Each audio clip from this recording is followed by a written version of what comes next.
존경하는 국민 여러분, 재외 동포 여러분, 우원식 국회의장님, 선배 동료 의원 여러분, 조국신당 대표 조국입니다. 지난 3월 3일 창당을 한 신생정당의 대표로서 22대 국회 초선 의원으로서 전국의 거리에서 만난 국민의 목소리를 가감없이 전하고자 이 자리에 섰습니다. 저는 흠결이 있는 사람입니다. 그런데도 지난 총선에서 690만 명의 국민께서 저와 조국혁신당을 선택해 주셨습니다. 그 마음 가득 명심하며 항상 겸허한 자세로 국민과 함께 하고자 합니다. 지난 총선에서 국민은 무도하고 무능하고 무책임한 집권 여당의 매서운 회초리를 들었습니다. 총선 후 윤석열 대통령은 말했습니다. 국민의 뜻을 겸허히 받들어 국정을 쇄신하고 경제와 민생 안정을 위해 최선을 다하겠다. 새빨간 거짓말이었습니다. 부자와 강자만 챙기는 국정 기조를 바꾸지 않았습니다.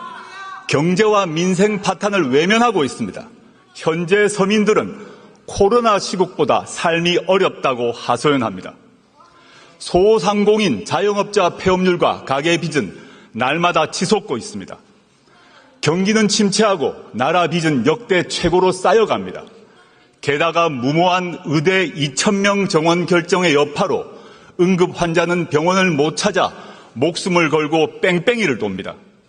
상황이 이러함에도 윤석열 정권은 전 정권 탓만 합니다. 시도 때도 없이 이념몰이에 나섭니다.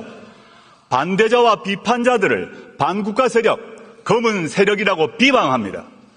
일제강점기의 불법성을 부인하고 식민지 근대화론을 주장하는 소위 뉴라이트 인물들을 정부와 학계의 요직에 앉힙니다. 그런데 윤석열 대통령의 거짓말은 이번이 처음이 아닙니다. 2013년 10월 21일 서울고검 국정감사장 기억나십니까? 윤석열 여주지청장이 증인으로 나와 저는 사람에게 충성하지 않는다라고 말했습니다. 저도 국민도 박수를 쳤습니다. 그러나 거짓말이었습니다. 저도 속고 국민 모두 속았습니다.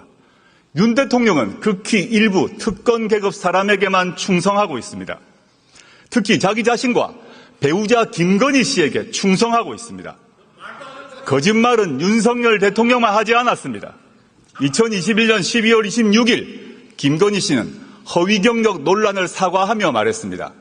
남편이 대통령이 되더라도 아내의 역할에만 충실하겠다. 이 역시 새빨간 거짓말이었습니다. 대선 전 2022년 1월 공개된 녹취록에 나오는 김건희 씨의 생생한 발언 기억하실 것입니다. 우리 남편은 바보다.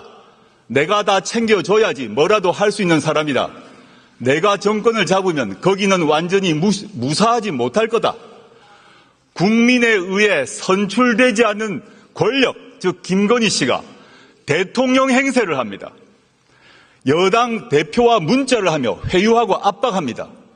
정부 인사를 자신이 한다고 자기 입으로 말합니다. 급기야 김건희 씨가 전 여당 의원에게 지옥불 옮기라고 했다는 보도도 나왔습니다. 여당 내에서도 터질 게 터졌다라고 합니다. 경고합니다. 박근혜 정권에서 최순실 씨가 무슨 일을 했는지 그 결과 박근혜, 최순실 두 사람이 어떻게 되었는지 국민은 다 기억하고 있습니다. 어떤 부적도 어떤 무당도 막아주지 못할 것입니다. 존경하는 국민 여러분, 그리고 선배 동료 의원 여러분, 윤석열 대통령은 검찰총장 시절 자신이 이끄는 검찰을 이렇게 자랑했습니다. 살아있는 권력의 비리를 눈치 보지 않고 공정하게 수사하는 검찰. 그런데 자신이 최고의 살아있는 권력이 된 후 검찰은 어떻게 되었습니까? 어느 주가 조작 사건에서 공범이 유죄 판결이 났는데 전주가 소환도 기소도 되지 않습니까? 어느 공무원 배우자가 300만 원짜리 명품백을 받고 무사히 넘어갑니까? 어느 피의자가 자신이 지정한 곳에서 조사를 받습니까? 어느 검사가 수사하러 가서 휴대전화를 피의자 측에 제출합니까? 이 정도는 수사가 아니라 접대입니다. 반면 전 정권과 야당은 사냥하듯 수사합니다. 원래 겨누었던 잘못이 안 나오면 나올 때까지 먼지떨이 수사를 합니다. 원래 사냥감이 잘 안 잡히면 가족, 친족, 지인을 텁니다. 그리고 일방적 피의 사실을 친검 언론에 흘립니다. 어디서 많이 본 모습 아닙니까? 바로 15년 전 노무현 대통령님의 비극이 발생하기 전과 똑같습니다. 게다가 윤석열 대통령은 자신이 검찰총장 시절 대변인이었던 이창수 검사를 서울중앙지검장에 임명했습니다. 현 김주현 민정수석이 법무부 검찰국장 시절 검찰과장이었던 심우정 검사를 검찰총장 후보로 지명했습니다. 이유가 무엇이겠습니까? 검찰을 더욱더 수적으로 부리겠다는 것 아니겠습니까? 한편 윤석열 대통령은 자신이 나온 충암고 인맥으로 군과 경찰을 장악하고 있습니다. 김용현 국방부 장관은 물론 여인형 방첩사령관, 박종선 777 사령관 등 군내 정보 개통을 충암고 라인으로 다 채웠습니다. 경찰 인사를 하는 이상민 행정안전부 장관 역시 윤 대통령의 충암고 후배입니다. 충암고는 윤석열 정권의 하나회로 자리 잡을 것입니다. 윤석열 대통령에게 경고합니다. 아무리 모든 권력기관을 주머니 속 공깃돌로 가지고 놀더라도 국민의 마음을 잃는 순간 그대는 나락으로 떨어질 것입니다. 존경하는 국민 여러분, 선배 동료 의원 여러분, 창당 이후 만났던 국민의 목소리를 전하고자 합니다. 이태원 참사 희생자 고 이상은 씨의 어머니는 딸의 생일날을 맞아 김치찌개를 방문객에게 대접했습니다. 제 손을 꼭 잡아주신 어머니께서 무슨 말씀을 하셨는지는 짐작하실 것입니다. 지난해 수해 현장에서 숨진 최혜병의 어머니는 일주기를 앞두고 편지를 썼습니다. 저희에겐 하나뿐인 외동입니다. 사람들은 아무도 모릅니다. 얼마나 힘든가 고통 속에 살고 있는지. 어머니는 애끓는 심정으로 진실을 밝혀달라고 요구합니다. 대구에서 만난 전세 사기 피해 젊은 신혼부부는 울먹이며 말했습니다. 평생 모은 돈이 다 날아갔어요. 이제 우리는 어디 가서 어떻게 살아야 합니까? 저와 조국혁신당은 고통받고 분노하는 국민의 도구가 되고자 합니다. 총선 때 광주 충장로 우체국 앞에서 유세를 준비할 때였습니다. 한 어르신께서 제 손을 잡으시며 말씀하셨습니다. 견뎌주어 고맙네. 살아남아주어 고맙네. 이제 잘 싸워주게.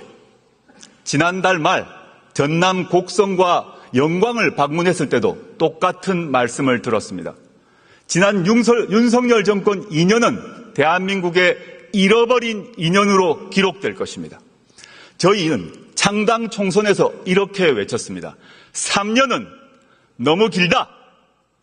무도하고 무책임하고 무능한 윤석열 정권은 나라를 더 망치기 전에 종식되어야 합니다. 국민은 이 정권 치하에서 너무도 힘듭니다. 인내심이 바닥나고 있습니다. 조국혁신당은 당내에 3년은 너무 길다 특별위원회를 구성했습니다. 저희는 이미 심리적 탄핵을 하신 국민의 마음을 받들며 온 힘을 다하여 위헌과 위법의 증거를 모으겠습니다.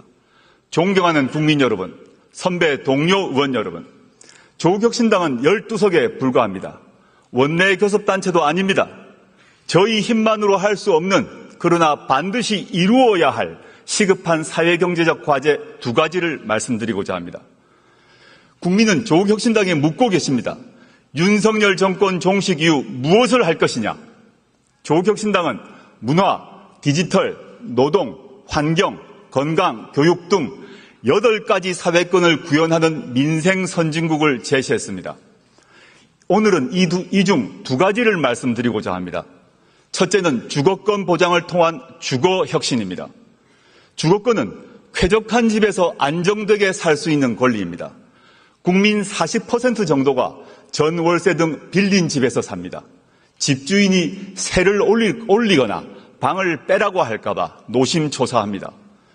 서울에서는 중위소득 가구가 10년간 소득을 한 푼도 안 쓰고 모아야 중간가격 주택 한 채를 살 수 있습니다.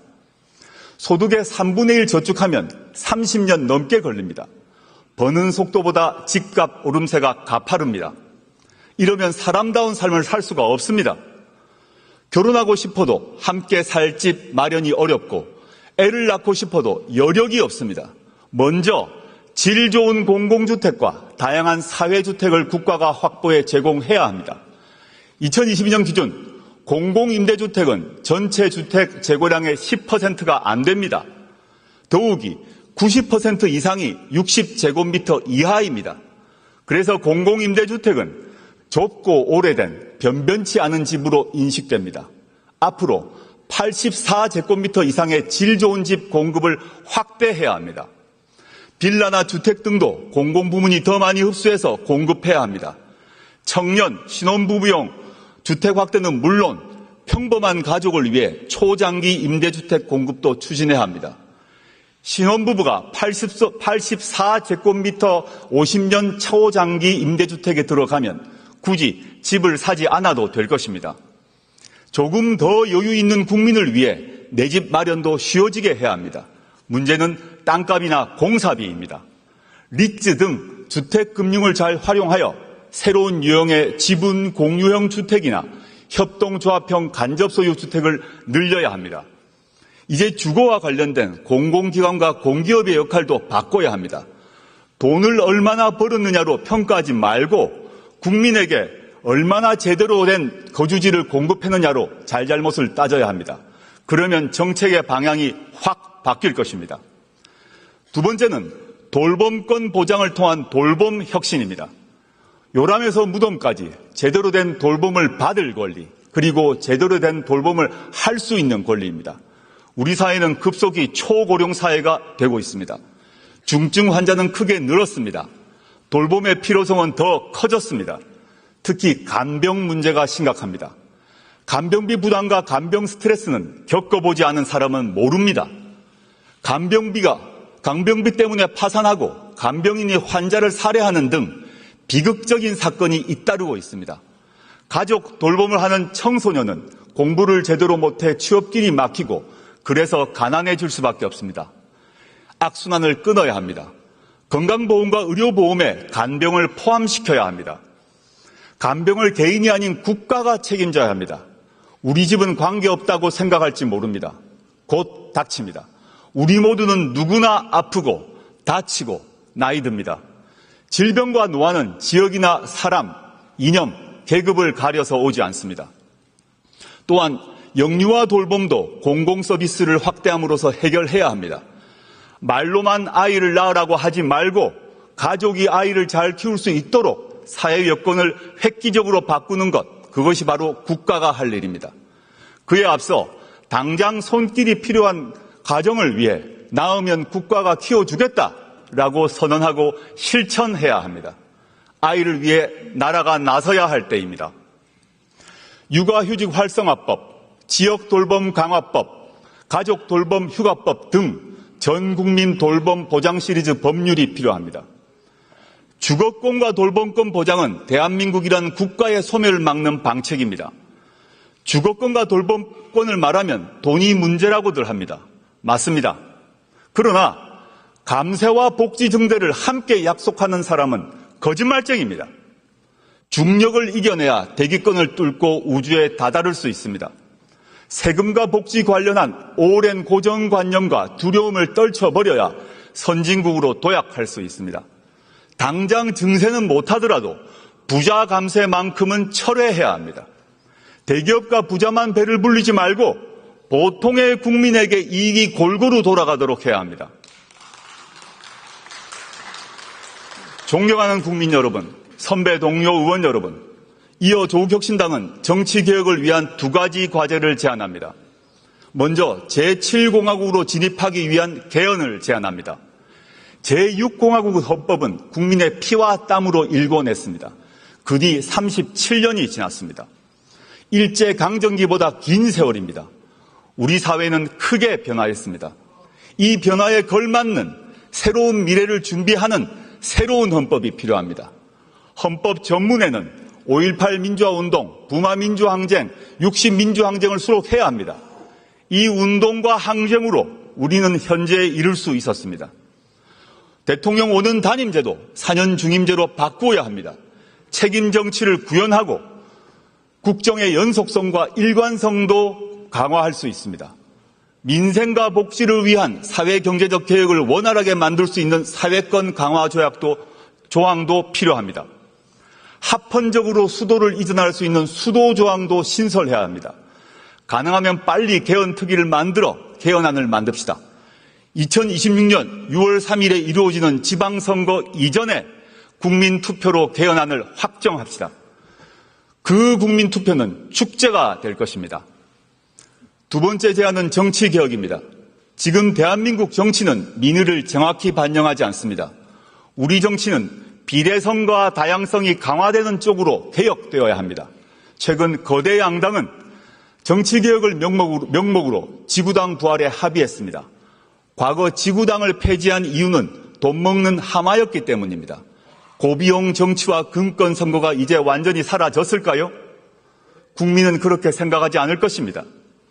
지구당을 되살리면 민의를 더 잘 수렴할 수 있을까요? 그렇지 않을 것입니다. 지구당 부활은 거대 양당 소속 정치인에게만 좋은 일입니다.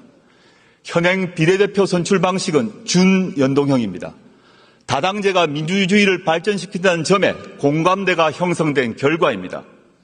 그러나 현행 국회법은 양당제를 전제로 구성되어 있습니다. 대표적인 게 교섭단체 기준입니다. 12석을 얻은 조국혁신당은 국회 운영에서 투명정당 취급을 받습니다. 690만 지지자 의견을 국회 운영에서 대변할 길이 없습니다. 정당 보조금 배분에서도 큰 차별을 받습니다. 동료 의원님께 간곡히 호소드립니다. 이제 교섭단체 기준을 개선합시다. 박정희 유신 독재 정권이 개학하기 이전으로 돌아갑시다. 정치 신인 때 정치개혁에 대해서 품었던 초심을 한 번만 돌아봐 주십시오. 존경하는 국민 여러분, 그리고 선배 동료 의원 여러분, 우리 국민은 교양과 품격 있는 지도자를 가질 자격이 있습니다. 절대된 국가 권력을 가질 자격이 있습니다. 주거와 돌봄을 걱정하지 않아도 될 자격이 있습니다. 조국혁신당이 쇄빙선이 돼 깨트리겠습니다.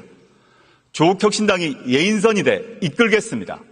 4년 뒤 22대 국회가 끝날 것입니다. 그때 국민은 이렇게 말씀하실 것입니다. 조국혁신당이 정권교체를 위하여 가장 앞장서서 싸웠다. 그리고 조국혁신당으로 인하여 국회에서 주거권과 돌봄권의 기초가 마련되었다. 그 출발점은 2024년 9월 9일이었다고 말입니다. 조국혁신당은 행동하는 정치를 하겠습니다. 감사합니다.